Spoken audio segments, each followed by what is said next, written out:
Assalamualaikum warahmatullahi wabarakatuh. Salam sehat untuk kita semua anak-anakku sekalian yang berbahagia. Pada kesempatan ini pelajaran IPS untuk kelas 9 itu masuk ke bab 4, yaitu dengan judul Uang dan Lembaga Keuangan. Kemudian sub pokok bahasanya adalah sejarah uang.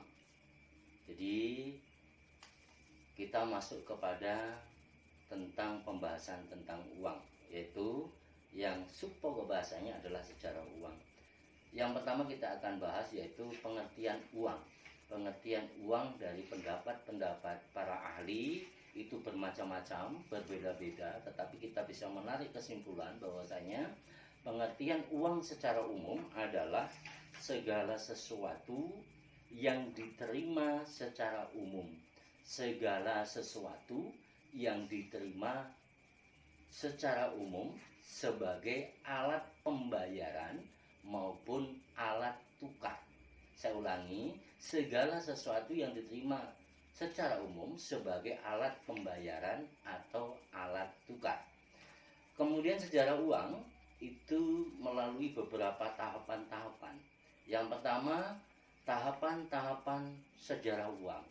Ada 7 tahapan di dalam sejarah uang itu. Tidak lantas langsung kita mengerti uang sekarang menjadi seperti ini, tidak. Melalui 7 tahapan. Yang pertama adalah tahap pra-barter. Kedua adalah tahap barter. Ketiga adalah tahap uang barang.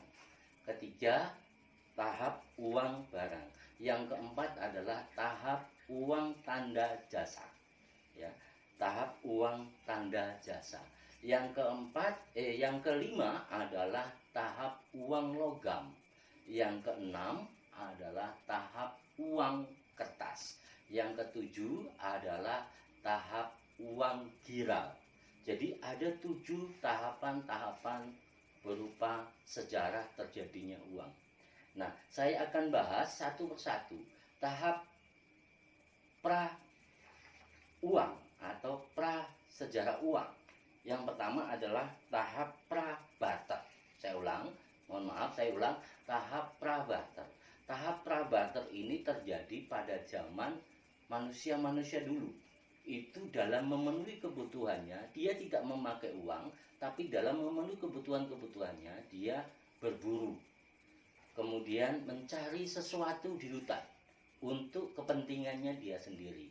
Itu disebut dengan tahap pra-barter. Kemudian setelah itu setelah lama terjadi, kembali lagi melalui tahap yang disebut dengan tahap barter.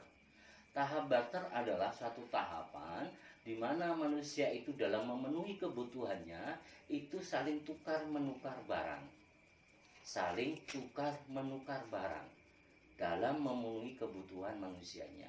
A misalnya punya padi, dia kepingin memiliki sesuatu berupa ayam, maka padi tadi ditukarkan oleh ayam kepada ayam. Nah, kelemahan daripada tahap barter ini untuk mendapatkan sesuatu barang yang kita inginkan atau yang diingini itu lebih sulit. Karena dia harus mencari barang-barang yang diinginkannya. Belum tentu orang itu punya. Nah, ini tahap barter. Nah, ini sudah mulai mengenal tahapan-tahapan yang kedua. Yang ketiga adalah tahap uang barang. Setelah merasa kesusahan untuk mendapatkan sesuatu barang yang diinginkan, yang disebut dengan tahap barter tadi, maka masyarakat itu berusaha memiliki mengenal yang dinamakan tahap uang barang. Tahap uang barang ini pada zaman Yunani dulu, Yunani kuno, itu sudah dilakukan, yaitu barang-barang yang berharga itu sebagai alat tukarnya. Contoh, misalnya garam, atau gading gajah, atau kain sutra, itu sebagai alat tukarnya. Kalau dia memiliki barang-barang berharga itu, maka dia bisa menukarkan segala suatu barang yang dia inginkan. Itu disebut dengan barang atau uang barang. Yang keempat adalah Yang keempat adalah uang tanda. Uang tanda disebut dengan uang tanda. Uang tanda ini adalah suatu uang sebagai penanda.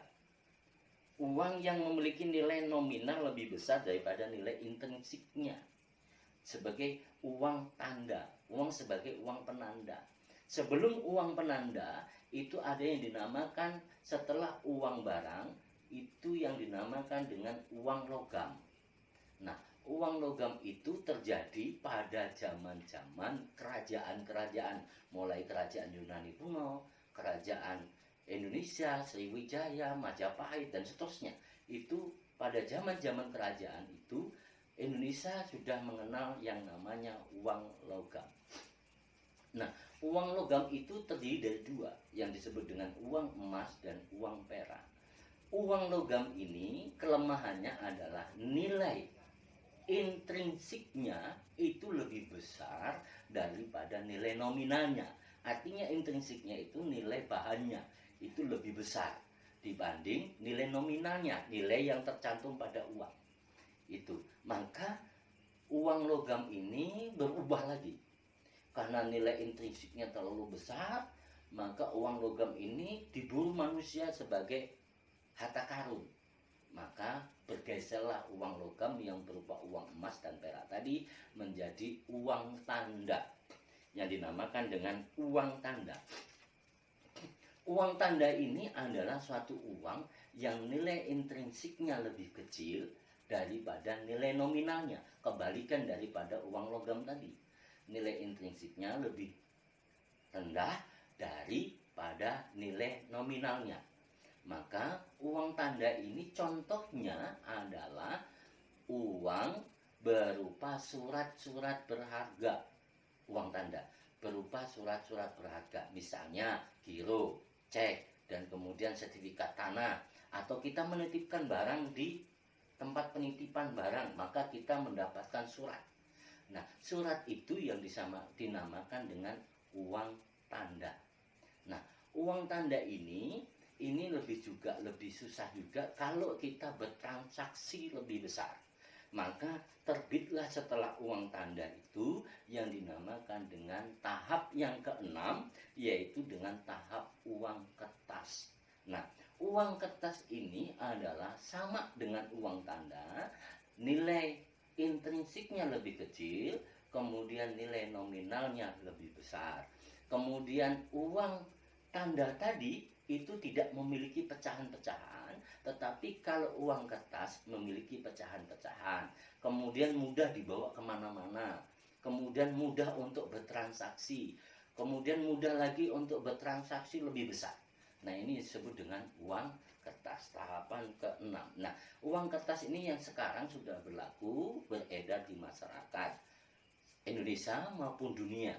Kita mengenal berbagai macam uang kertas sesuai dengan negara-negaranya, kemudian uang kertasnya bermacam-macam namanya. Kemudian uang kertas ini untuk mempermudah bertransaksi, berdagang, karena nominalnya dia lebih besar, maka uang kertas itu mudah untuk dibawa dan untuk diberikan. Nah, sebagai uang transaksi. Nah, ini uang kertas yang disebut dengan uang kertas dan praktis dibawa kemana-mana. Yang ketujuh, yang terakhir, ini juga beredar pada zaman sekarang ini yang disebut dengan uang giral.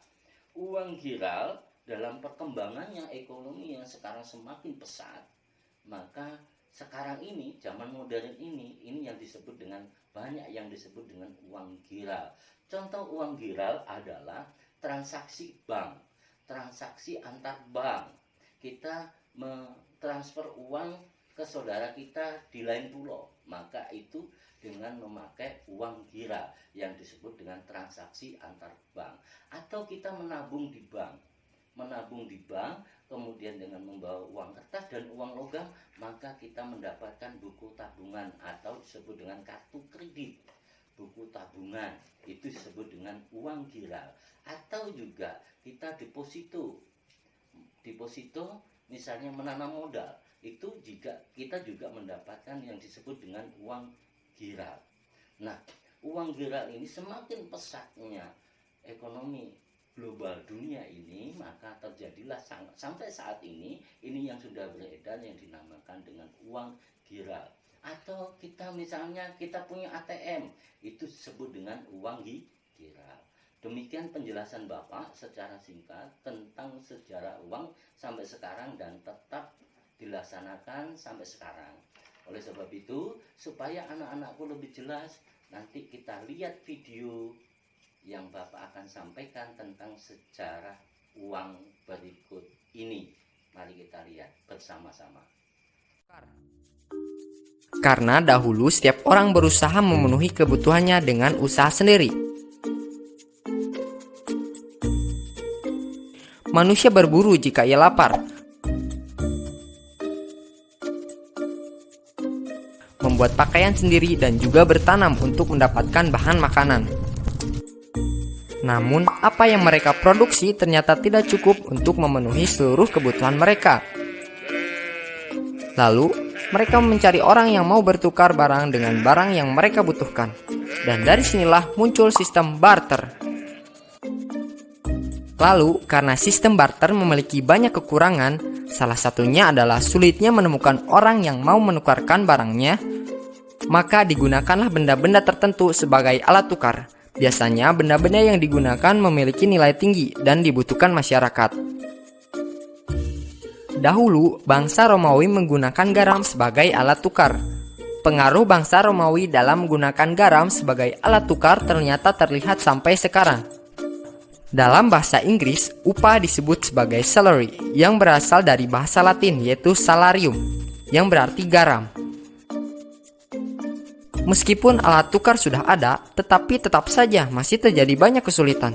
Di antaranya adalah kurangnya daya tahan benda-benda tersebut sehingga tidak tahan lama. Lalu digunakanlah logam sebagai alat tukar karena memiliki nilai tinggi dan tahan lama. Logam yang digunakan adalah emas dan perak. Sejalan dengan perkembangan ekonomi, penggunaan logam sebagai alat tukar mengalami kesulitan, yaitu penggunaan uang logam sulit dilakukan untuk transaksi dalam jumlah besar. Lalu diciptakanlah uang kertas, yang pada saat itu kertas yang digunakan merupakan bukti-bukti kepemilikan emas atau perak. Selanjutnya, masyarakat tidak lagi menggunakan logam secara langsung sebagai alat tukar. Mereka menggunakan kertas bukti tersebut sebagai alat tukar. Nah, kertas bukti tersebut adalah cikal bakal uang kertas seperti uang modern saat ini. Makin tahu, makin banyak ilmu. Semoga bermanfaat dan sampai jumpa. Tugas yang akan saya berikan, 1. Sebutkan pengertian uang secara umum. Sebutkan pengertian uang secara umum. Yang kedua adalah sebutkan 7 tahapan sejarah uang. Jadi 7 tahapan-tahapan sejarah uang tadi, tulis 1, 2, 3, 4 sampai 7. Kemudian yang ketiga, setelah menulis tahapan-tahapan uang tadi, jelaskan dari masing-masing 7 tahapan tadi, ada 7, jelaskan satu, dan berikan contohnya 1 tahapan minimal 1. Demikian tugas yang Bapak berikan, mudah-mudahan anakku bisa mengerjakan semua. Dan saya berharap, saya berdoa, mari kita berdoa bersama-sama sebelum kita akhiri. Mudah-mudahan kita oleh Allah selalu diberikan kesehatan dan kekuatan. Amin. Ya Rabbal Alamin. Saya doakan mudah-mudahan anak-anakku cerdas semua, pintar semua. Demikian. Assalamualaikum warahmatullahi wabarakatuh.